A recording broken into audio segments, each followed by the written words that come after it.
দেখো আলু বুনিয়েছিলাম, বলেছিলাম, দেখিয়েছিলাম। এই দেখো গাছগুলো খারাপ হয়ে গেছে, তাই এখন আলু তুলবো, দেখি কীরকম আলু হয়েছে। বস্তাটা একদম ঢেলে দেই উল্টা করে, দেখি কী হয়।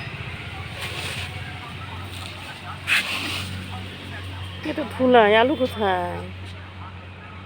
দেখি কি আলু বের হয় হাতে, তো দেখে তো মনে হচ্ছে ধুলাই আলুগুলো। না না, ভালোই আলু আছে, এই দেখো।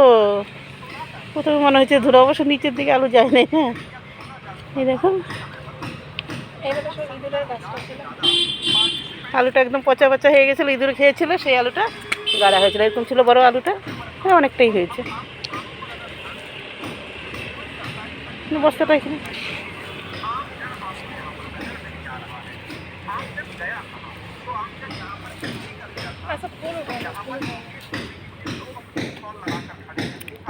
অনেকগুলোই হয়েছে। প্রথমে মনে হয়েছিল হয় নাই, ধুলা মনে হয়, পরে দেখি না অনেকটাই আছে।